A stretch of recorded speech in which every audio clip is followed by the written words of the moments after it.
Just finished unpacking the Cisco equipment for the networking program at White Mountains Community College. We've got four 4321 routers. Came with power cable, mounting brackets. Okay, there's the first one, second one, third one, and fourth one. And we also ordered four 2960 switches.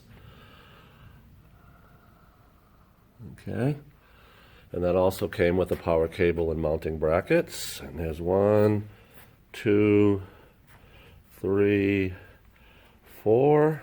And we also ordered two wireless routers and the RJ45 to USB cable connectors with that. Two of those. So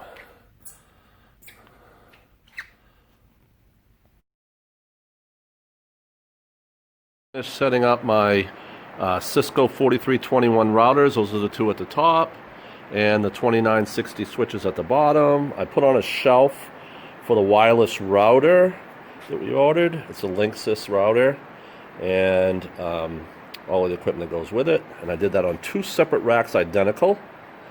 Linksys wireless router, two 2960s, and two 4321 routers. Now, I'm looking at the ports now. I've never worked with 4321 routers before. It's always been 1941s.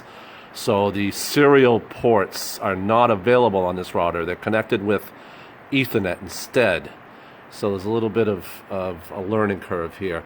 Also, the console port, I believe the console port, this USB type B right here is one way to connect, and you can also connect Ethernet with this port right here. And you'll notice that I set up the 2960's frontal where the LAN ports are all facing the front, and this is actually the back of the 4321, but obviously you want that side facing you so that you can connect all the ports. So for example, if a lab asked you to connect the F06 port on the switch to the G001 port on the router, they're both facing you. You can see without having to go around to the back. Okay, and I also connected all of the power cables. I routed them to the back of the rack, and then I set up a UPS at the bottom and plugged everything here. So even the wireless router power cord is routed towards the back of the rack. 29. So you can see all the power cords in the back. So I'm done setting up the racks right now. That took me about an hour and a half total to do all of this. And I'm going to stop the video, and I'm going to have another video to explain what happens when you power these on for the first time. So stay tuned. Thank you. So I'm going to console into my brand new 4321 routers and turn them on for the very first time out of the box. So as you can see, I connected my console Ethernet cable to this port right here. That's the port I'm going to be consoling into. I could have also used this little USB Type B mini port, but I'm using this one because this is the connection I have. And that is connected to a serial converter, okay, which goes to the USB port on my laptop. So the first thing I'm going to need to do is I'm going to need to go into Device Manager to figure out which COM port that USB port is. So I'm going to turn off this video and do a screen capture so you can watch what my commands are to do this. I'm just going to do a simple power on until I get to the router prompt, and then I'll stop there. For each one, I'll do one router, and then I'll do one 2960 switch. Okay, stand by.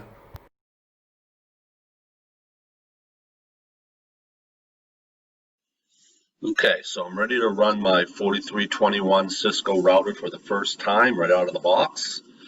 I've connected the console cable to the Ethernet port on the router, and it's connected to the USB port on my computer. So the first thing I need to do is to go to Device Manager to see which port that USB port is in. So in Device Manager, I scroll down to ports, expand this, and I find that I'm in COM 3. And I know that that's probably going to have to be changed in PuTTY because they set the default port to COM1. So I know it's COM3, so I can now close Device Manager and open PuTTY. So I'm going to get to PuTTY, and I know that I'm making a serial connection, and I know that I need to change this to COM3. So I change that to COM3. I'm going to turn my router on. All right, my router is on. My serial my console connection is made, and now I'm going to click open. And hopefully, if this works correctly, it'll turn on. There we go. So I've made a successful connection. So I always do no to initial configuration. I like to set my own parameters, and I just hit enter here, and it usually takes a second or two to get to the prompt that I'm looking for. It's going to go through some propagation commands, and then I should see router. A minute, here we go.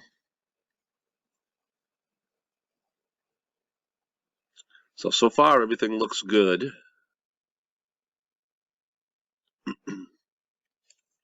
There's always going to be delays and abrupt stops, but it'll complete. And try and be patient, because sometimes people will turn off the router and turn it back on. That ends up taking longer. So just wait it out.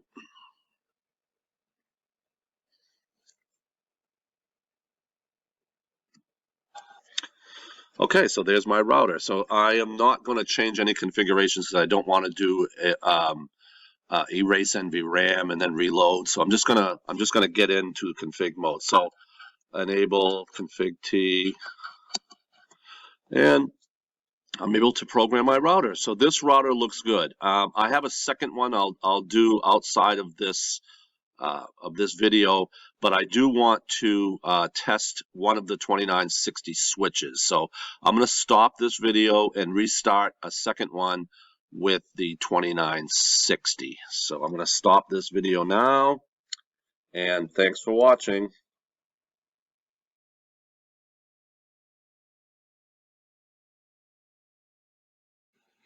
Okay, so I've just plugged the console cable into my 2960 switch, and I'm going to power that up for the first time and see if I can console into it. You need to remember that the console port on the 2960 switches is in back of the switch, very clearly marked. So I know my COM port is COM port 3 already.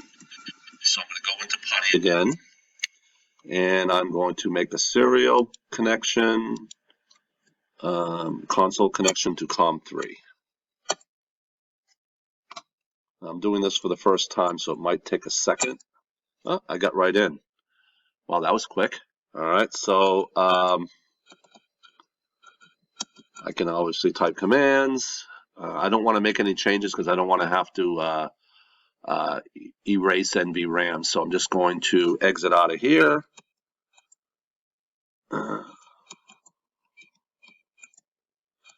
And now that I know everything works fine, I'm going to turn this off and test my others. Make sure I test all of my routers and all of my switches, but I showed you what it looks like when you first turn on a 4321 router and a 2960 switch.